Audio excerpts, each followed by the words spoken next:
est aujourd'hui le 26 mai. La date est remarquable, à plus d'un titre. D'abord, parce qu'elle comporte le chiffre 26, pour lequel j'ai la plus grande affection, parce qu'il représente toujours, dans mon esprit, comme dans tous ceux des kabbalistes et juifs qui connaissent l'hébreu, la valeur numérologique de Yahvé, Yud et Vav et, le nom du modèle absolu. Or, aujourd'hui, 26 mai, du point de vue du calendrier maya dont nous avons déjà parlé, la journée est aussi très remarquable. Pourquoi ? Nous vous rappelez que du 8 mars 2011 au 28 octobre 2011 s'écoulait une capsule de temps dans laquelle nous avons dénombré 231 jours utiles qui se divisaient en 3 fois 77. Eh bien, aujourd'hui, 26 mai, c'est le 77e jour qui s'est écoulé depuis le 8 mars. Et dans ce laps de temps, deux choses étonnantes et grandioses de dimension planétaire se sont produites. Un, le 10 mars, le tsunami au Japon qui a provoqué un désastre mondial absolument incroyable. Et récemment, le grand scandale qui s'est produit autour de la personnalité du directeur du Fonds monétaire international, M. Dominique Strauss-Kahn. Ces deux événements sont cloués dans l'espace de temps dénombré par les 77 premiers du premier intervalle. Ils constituent donc ensemble quelque chose qui est à éclairer, mais il semble très difficile a priori de pouvoir ranger dans le même espace de temps un événement comme celui de la détresse, du séisme, suivi du tsunami qui a frappé le Japon, avec le fait qu'un homme soit accusé de violence sexuelle contre une femme de chambre. Eh bien, tout le problème, à mon sens, serait de trouver les relations plausibles et cohérentes qui relient les deux phénomènes, mais ceci est une affaire que nous devons remettre à plus tard, car pour le moment, il faut savoir ce qu'il en est du problème Strauss-Kahn. Moi, dans cette affaire, je vous en ai déjà parlé, un premier coup d'œil vous a déjà montré ce que j'y voyais, mais depuis, d'autres faits sont intervenus qui m'ont éclairé, et l'un d'eux en particulier a attiré très sérieusement mon attention. C'est la déclaration qu'a faite à la télévision, visible sur TF1, l'épouse de M. Strauss-Kahn, la très sympathique Anne Sinclair, laquelle a déclaré, pouvait-elle faire autrement, que son mari était innocent. Elle a parlé de son innocence qui serait démontrée, mais quand elle a écrit le mot innocence, elle a commis un lapsus graphique, une faute d'orthographe. Elle a ajouté un N, de sorte qu'à l'intérieur du mot innocence, comme tout le monde entier peut le vérifier, s'est introduit le mot non. Non, il n'est pas innocent. Et moi, j'ai trouvé absolument déterminant que la négation introduite par ce lapsus graphique émane innocemment de l'épouse même du personnage considéré. Cela a attiré mon attention sur les faits d'écriture, car un lapsus verbal, c'est déjà très significatif d'une intention qui ne va pas jusqu'à son expression totale.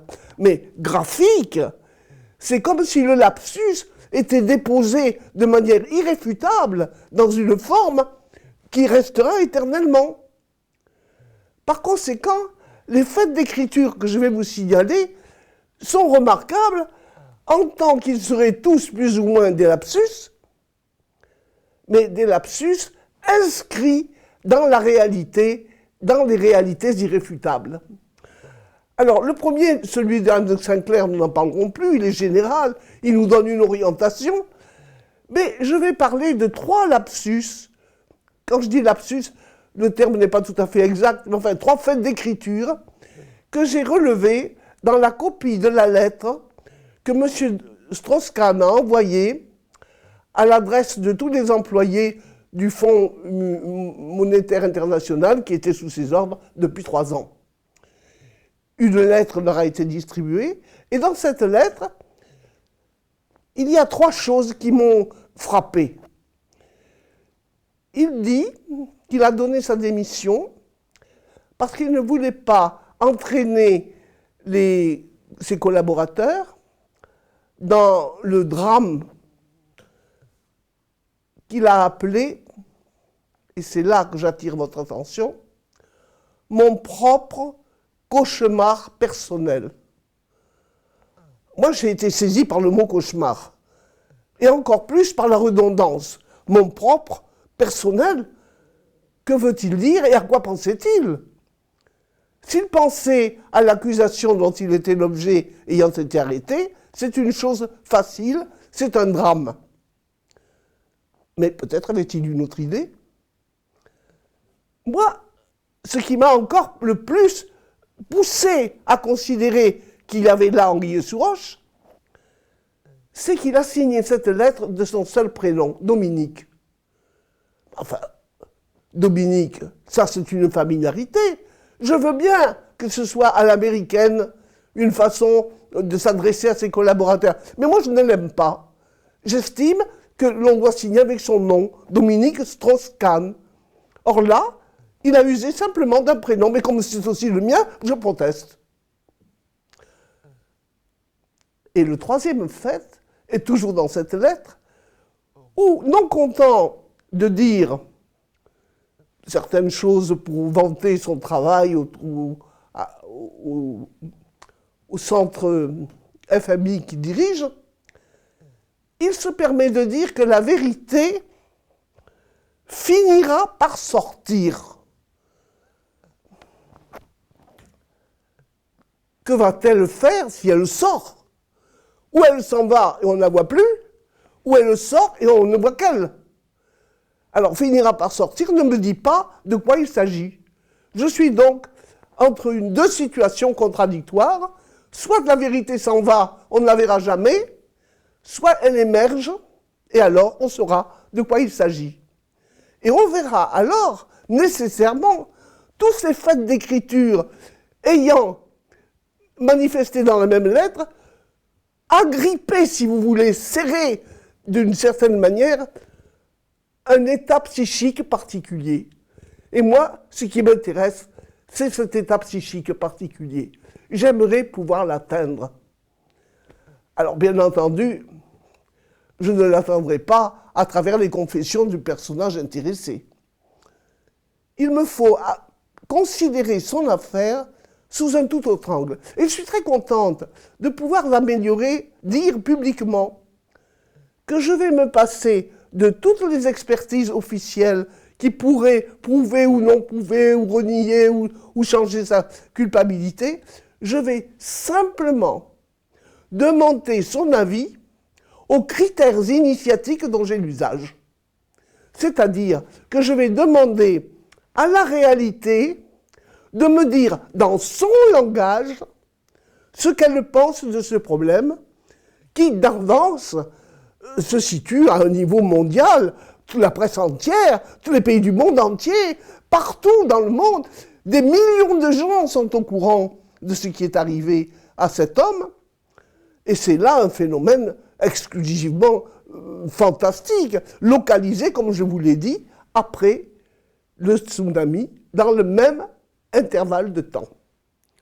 Alors, puisque j'ai décidé d'utiliser strictement les arguments initiatiques, je vais commencer par interroger les noms, parce que c'est la grande technique de la Kabbale de regarder ce qu'un nom vous dit, parce qu'en étant un nom, Sham, il vous dit ce qui est là et ce qui fait fonction de l'action. C'est-à-dire que le nom a 3 valeurs. Il vous oriente sur la situation et il vous montre l'action. Eh bien, regardez Strauss-Kahn. C'est un nom en 2 morceaux. Strauss, Kahn. Strauss en allemand, ben c'est le bouquet. Strauss, un bouquet de fleurs. Straumblumen. Mais aussi, dans Strauss, on entend un mot qui a très souvent résonné à nos oreilles pendant l'occupation, émanant de la bouche violente des Allemands, c'est le mot Raus. Raus, précédé de ST. ST qui signifie la sainteté. Moi, je n'aime pas le mot de sainteté, j'aimerais mieux dire la santé naturelle des choses. Eh bien, la santé naturelle des choses dit Raus dehors dans le mot Strauss. Mais ce même mot nous dit aussi que là, il y a un bouquet d'arguments et qu'il faudrait peut-être les écouter. Alors, moi, je veux bien les écouter, mais où sont-ils ces arguments? Ils sont probablement dans Kahn, qui est le mot à côté. Kahn, c'est la contraction du mot Cohen, qui désigne le prêtre en hébreu, et qui veut dire « ici est la grâce ». Ainsi est la grâce. De cette manière, elle se manifeste. Par conséquent, le mot Kahn est un mot qui est à l'opposé de Strauss, et qui fait avec Strauss une espèce de conflit. Bon, eh bien, nous garderons cette idée qu'un certain conflit est sensible dans le nom Strauss-Kahn, et nous aurons à chercher quelle est la nature de ce conflit. Par ailleurs, puisqu'il y a eu un délit d'outrage sexuel condamné par la police et qui a valu à M. Strauss-Kahn d'être arrêté, il faut aussi considérer le nom de la victime. Et moi, cela m'intéresse beaucoup, parce que le coupable d'un côté ou supposé coupable et la victime de l'autre, c'est le duo gauche-droite, et dans les termes initiatiques auxquels je me réfère, il est essentiel de surveiller cette relation. Comment s'appelle-t-elle? Écoutez, ça n'est pas une blague. Elle s'appelle Nafissatou Diallo. Alors, vous savez, moi j'ai l'habitude d'écouter les noms, mais Nafissatou, c'est clair. Ce qui a fait tout ici, c'est Na, quelqu'un, quelque chose. Et pour le savoir, ben, tu dis allô, tu téléphones. Alors, si je prends mon téléphone magique, j'entends au téléphone la clé de la chose qui a tout fait, selon ce que m'a dit le prénom. Mais je n'entends rien. Personne ne me répond.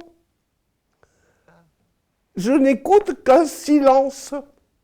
Mais en termes kabbalistiques, un silence, je sais ce que c'est. C'est le nom imprononçable, Yud et Vav, et le 26.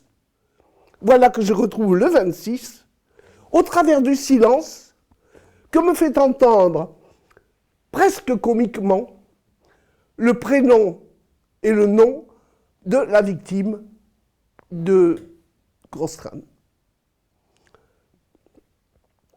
Dans ce cas, j'ai une idée à retenir, c'est que la victime, Nafissatou Diallo, est une information fondamentale et qu'elle représente le côté qui sait, tandis que le monsieur Strauss-Kahn, et on le sait puisque c'est lui qui est accusé, serait du côté qui fait. Alors cela veut dire que l'information du silence, qui désigne le tétragramme, relève parfaitement du système initiatique par sa situation dans le côté qui sait à l'intérieur d'un duo. Il se trouve que cette femme est une Guinéenne de 32 ans. Mais 32, c'est le nombre classique des critères que la connaissance initiatique situe dans une certaine zone. 32, pas 33, pas 31. 32, ben elle a 32 ans. Elle aurait pu en avoir 29. Non, ce jour-là, elle en a 32. Et on sait d'où elle vient de Guinée, et elle vient d'une ville qui s'appelle Tchakoulé. Bon, moi, j'utilise toujours le même critère. Tchakoulé, je ne sais pas ce que ça veut dire, mais en hébreu, ça me sidère. Cela veut dire la 9e voix du modèle absolu. La 9e percussion importante de la voix divine. Il y a de quoi s'arrêter un instant sur la cohérence de ces différents éléments. 26, Shem, et maintenant Tchakoulé, qui nous confirme que c'est le 9e. Mais alors, nous sommes de nouveau dans le calendrier Maya, où il y a toujours 9 pyramides, étages à la pyramide. Eh bien, nous serions à la 9e. Et c'est exactement ce que nous disait le calendrier Maya ouvert quand il annonçait l'existence d'une capsule de temps très significative qui se ferait vivre entre le 8 mars et le 28 octobre 2011. Alors, un phénomène important à considérer dans le système de lecture que je pratique, c'est le site et le moment. L'endroit et le moment. L'endroit, c'est un hôtel, le Sofitel, qui appartient au groupe Accor. Et le mot Sofitel est parlant, parce que Sophia, c'est la sagesse, et tel, c'est un des mots clés de la connaissance hébraïque. C'est le tal. Le tal désigne la rosée.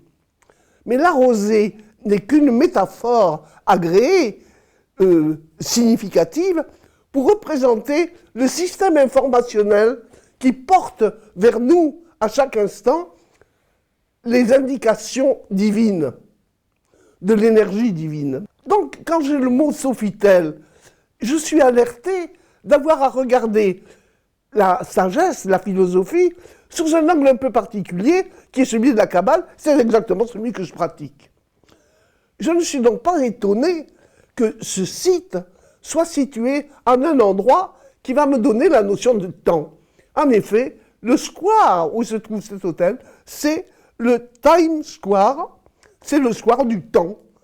Donc, par le temps, par l'adresse et par le mot Times, je dispose d'une indication qui me fait regarder tous les événements dont je viens de parler et que j'essaie d'élucider sous l'angle où un carrefour de faits se retrouverait sous l'empreinte du même moment.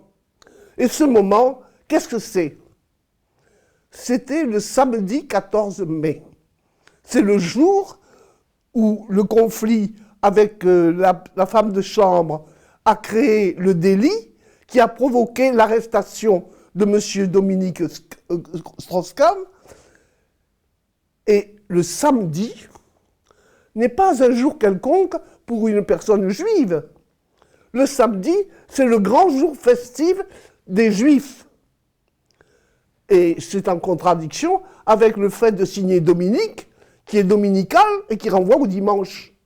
Alors là, on s'aperçoit tout à coup qu'entre ce samedi, qui est au square du temps, et le fait de signer Dominique, pour se situer dans le dimanche, dans le jour du dimanche, il y a aussi une indication d'une rupture, d'une fêlure. Alors, à la faveur de tous ces événements, j'ai pensé que finalement, il fallait en venir à la numérologie. Il fallait pousser encore plus loin l'investigation, parce que c'était une investigation qui nous faisait entrevoir des problèmes étonnants. En particulier, une relation extraordinaire à l'intérieur de notre cycle culturel de 5000 ans, entre des religions, des fêtes, des êtres et des événements vécus. Alors moi, dans ce cas-là, modestement, je vais sur les chiffres. Je vais regarder les valeurs chiffrées. Et il y en a deux, je cherche toujours celle qui est du commencement, celle de la fin, parce qu'on encapsule mieux les phénomènes. Au début, vous avez l'avion, dans lequel M. Strauss-Kahn était assis quand il a été arrêté par la police.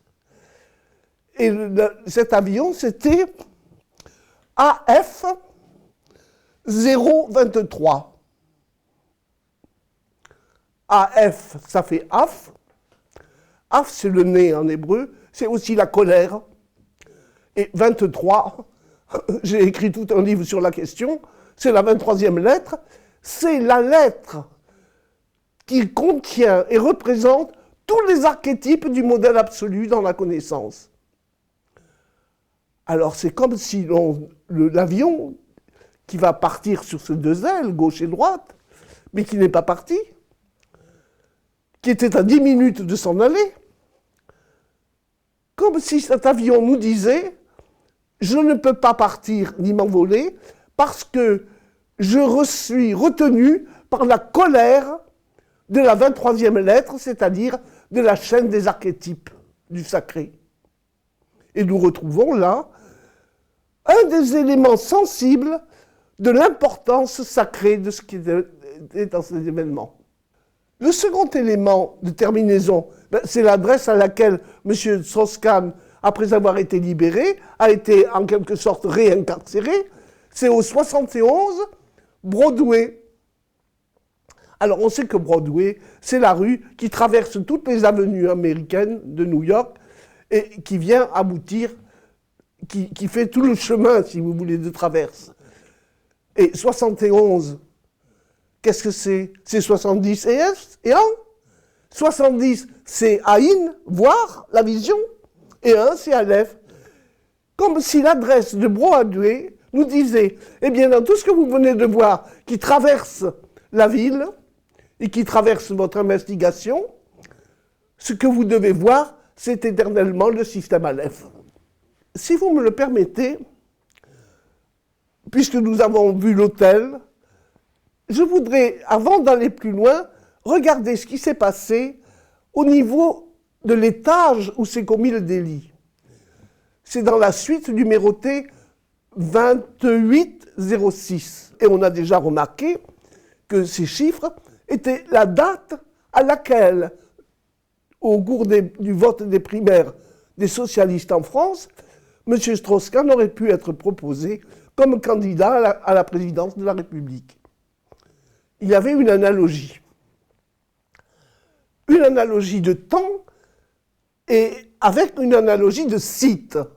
Le site, c'est l'hôtel Sofitel et la suite 2806, et le temps, c'est au mois de juin qui est à venir, le 28 juin 2008. Il y a donc une séparation sensible entre l'endroit où la chose se produit et l'endroit où elle va répercuter. Mais elle va répercuter sur quelque chose qui ne viendra pas. Parce qu'après son arrestation, jamais le Parti socialiste ne pourra persévérer dans son initiative qui était de promouvoir la personnalité de Strauss-Kahn pour être élu comme président de la République avec quelque chose de succès.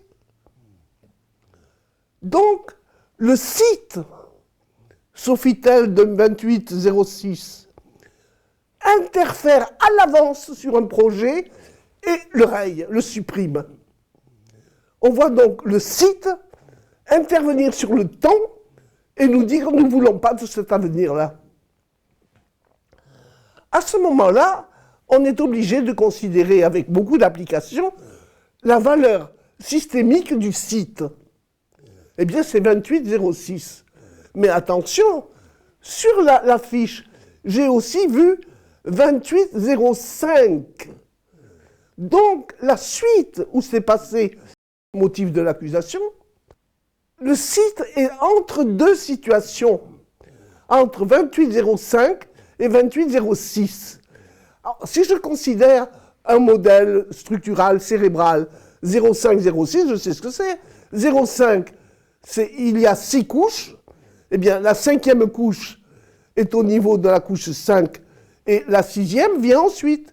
Donc là, nous aurions un site intermédiaire entre le 5 et le 6. C'est-à-dire que le site exact de l'action délictueuse commise ou non par M. Strauss-Kahn se situerait entre deux lignes de signification évolutive que nous pouvons repérer sur l'alphabet. Il est très facile de le faire parce qu'elles sont dans l'alphabet démontrées d'avance. C'est le tsadé final. Le tsadé final se termine sur la couche 5 et ensuite l'énergie va sur la couche 6. Eh bien, il semblerait que cette situation soit exactement celle à laquelle s'est produite l'événement qui est devenu tout de même une des plus grandes nouvelles mondiales actuelles. C'est très important de savoir cela, car au niveau du 5, l'énergie se déplace. L'énergie va de gauche, vient du... Vous avez affaire à la lettre tsadé, la 18e. L'énergie part de la lettre tsadé, va vers la terminale, en couche 5, et puis revient, et en revenant, elle va faire un double parcours. Elle parcourt la partie gauche du cerveau et la partie droite, c'est-à-dire le qui fait et le qui sait. Or, nous savons qu'elle n'ira pas jusqu'au mois de juin, donc la partie qui fait est exclue. Une moitié est exclue. Il nous reste seulement celle qui s'est passée, de ce qui s'est passé. Nous avons affaire à un qui fait, à une partie qui fait, qui ne veut pas savoir, qui ne veut pas donner prise au qui sait qui la compléterait. Le système de vérité, qui est celui de la vie, qui est celui du réel, est en train de nous dire que le délit commis ou non par M. Strauss-Kahn est de toute façon passible d'un grave jugement systémique et qu'il est passible de non-exécution totale. Il n'ira pas jusqu'au bout.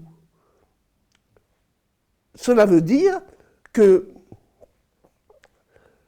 dans notre analyse, nous devons nous préparer à des dissimulations, à des occultations et à des amputations.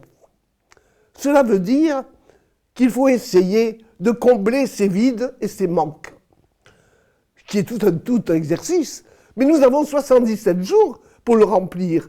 Et à mon avis, durant ces 77 jours, qui seront la deuxième étape du périple de 231 jours, qui va du mars à octobre 2011, des événements se produiront qui viendront nous instruire. Car finalement, c'est la vie qui dit tout. Et la vérité sort toujours, effectivement. Elle sort de la vie, elle sort des choses, elle sort à condition qu'on les analyse et qu'on les écoute dans le langage où elles parlent. Je trouve très important de regarder ce qu'a été le numéro d'immatriculation du prisonnier Strauss-Kahn quand il a été incarcéré à la prison dite Rock. Je ne sais pas le dire en anglais. Mais Rock, c'est roche, le cerveau, le modèle absolu. On retrouve le thème, mais on le retrouve sous l'angle structural, après l'avoir retrouvé sous l'angle thématique du 26 et du HM. Et ce numéro est le suivant. 1, 2, 2, 5, 7, 8, 2. Alors qui peut être lu de la façon suivante. 1, c'est le système Aleph. 2, c'est la structure. Bête. 25, c'est ici, ainsi, de cette manière. Et 78, c'est 2 fois 39, 2 fois Tal. Or, je viens de vous dire que Tal est un des mots-clés de la Kabbale. Et voilà que nous l'avons numériquement comptabilisé 2 fois. Il y a donc 2 situations symboliques à considérer, et on peut en être certain, parce que le dernier numéro de la matriculation, c'est un 2 qui vous dit, oui, c'est ainsi, c'est la structure. Il a donc été immatriculé sous un chiffre extrêmement éloquent, qui est en train de nous dire que derrière son cas Et derrière le drame que nous sommes en train de décalper, de disséquer, il y a un phénomène symbolique de la plus haute importance.